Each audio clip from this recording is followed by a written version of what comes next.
Bienvenue sur OESA TV, où nous décryptons pour vous les dernières nouvelles sur l'immigration aux États-Unis d'Amérique et offrons des conseils pertinents qui pourraient vous aider. Aujourd'hui, notre chercheur Saïdou Koné s'intéresse au retour de Donald J. Trump et les détenteurs de cartes vertes. Avant de commencer, souscrivez-vous d'abord à notre chaîne YouTube. Aimez, commentez et partagez pour que plus de personnes puissent en bénéficier. Continuons. Trump est de retour. Les détenteurs de cartes vertes peuvent-ils voyager en toute sécurité?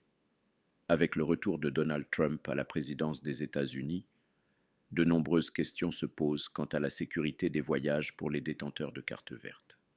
Lors de son premier mandat, il avait mis en place des restrictions de voyage visant 15 pays et renforcé les contrôles à l'entrée du territoire américain pour les non-citoyens.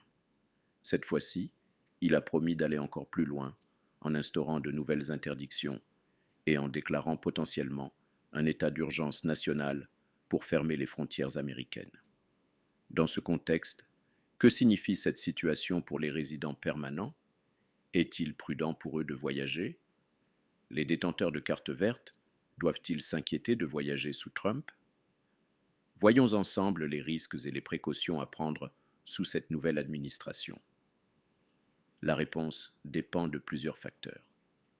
Il est fort probable que l'administration Trump impose des contrôles plus stricts pour les non-citoyens, en particulier ceux provenant de pays soumis à des restrictions de voyage. Si vous passez beaucoup de temps dans l'un de ces pays, ou si les agents de l'immigration estiment que vous n'avez pas de lien suffisant avec les États-Unis, vous pourriez être soumis à une inspection approfondie à votre retour. Cela signifie que lors de votre réentrée aux États-Unis, vous pourriez devoir répondre à des questions supplémentaires pour prouver que vous n'avez pas abandonné votre résidence permanente, fournir des documents supplémentaires ou attendre des délais de traitement plus longs à l'aéroport, durée d'absence et risque de perte de résidence. La durée pendant laquelle vous êtes resté à l'étranger peut également influencer votre réadmission aux États-Unis, moins de 6 mois.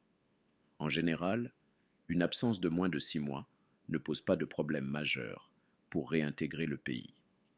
Entre 6 et 12 mois, vous pourriez être soumis à un contrôle plus strict et devoir prouver que vous n'avez pas renoncé à votre statut de résident permanent.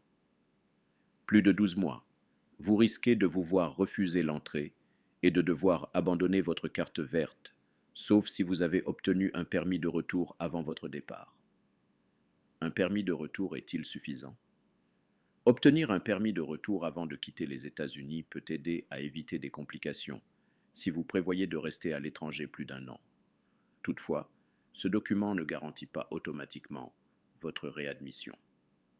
Les agents de l'immigration ont un pouvoir discrétionnaire important, et si les règles deviennent plus strictes sous Trump, ils pourraient toujours refuser votre retour, même avec ce permis en main. Comment prouver ces liens avec les États-Unis? Même si vous êtes resté moins de 12 mois hors du pays, vous pourriez rencontrer des difficultés à l'aéroport si les autorités estiment que vous n'avez pas suffisamment de liens avec les États-Unis. Voici quelques preuves qui peuvent jouer en votre faveur. Un emploi stable aux États-Unis, un compte bancaire américain actif, des factures de loyer ou une propriété immobilière aux États-Unis, des factures ou documents officiels prouvant votre adresse américaine, une famille et des liens communautaires sur le territoire américain, des déclarations fiscales prouvant que vous payez des impôts comme résident, un permis de conduire américain valide, une preuve que votre voyage est temporaire et justifié. Si votre statut de résident est mis en doute, ces documents peuvent faire la différence entre être autorisé à rentrer ou être bloqué hors du pays.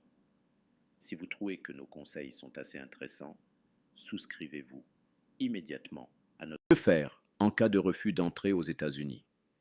Si un agent de l'immigration refuse de vous laisser entrer aux États-Unis, ne vous laissez pas intimider ou contraindre à signer un document renonçant à votre statut de résident permanent.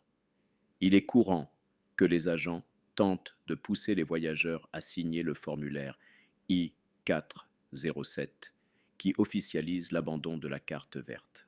Toutefois, sachez qu'il n'y a aucune obligation légale de signer ce document. Si vous refusez de signer, l'agent devra vous remettre un avis de comparution devant un juge de l'immigration. Cela vous permettra de défendre votre cas devant un tribunal au lieu de perdre immédiatement votre statut de résident. Cas particulier, le passé judiciaire. Si vous avez un casier judiciaire ou tout autre problème dans votre dossier d'immigration, il est fortement conseillé de consulter un avocat spécialisé avant de voyager. Certaines infractions peuvent en effet compliquer votre retour aux États-Unis, surtout avec une administration stricte en place, comme celle de Donald J. Trump. Attendre avant de voyager, une précaution nécessaire? Dans l'incertitude des nouvelles restrictions qui pourraient être mises en place, il peut être prudent de retarder tout voyage non essentiel jusqu'à ce que les nouvelles politiques migratoires de Trump soient plus claires. Cela permettrait d'éviter de se retrouver bloqué à l'étranger et de mieux se préparer avant un éventuel départ. Devriez-vous envisager de devenir citoyen américain? Si vous êtes éligible à la naturalisation, c'est peut-être le moment de considérer cette option. Contrairement aux détenteurs de carte verte, les citoyens américains ne peuvent pas être interdits d'entrer aux États-Unis, quelles que soient les nouvelles politiques migratoires mises en place.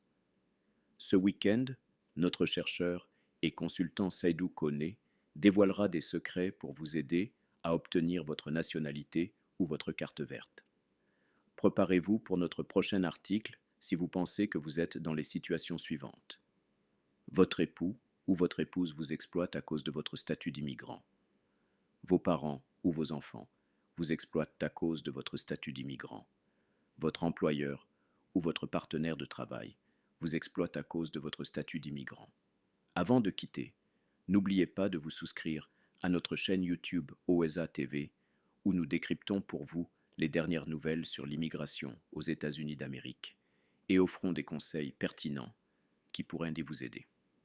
Aussi, avec notre chercheur et consultant Seydou Koné, vous pourrez apprendre beaucoup de nos thèmes d'activité comme la nature et la santé, les nouvelles technologies, la cybersécurité, l'intelligence artificielle, le management et le leadership, le service client, le service commercial, l'immigration aux USA, etc.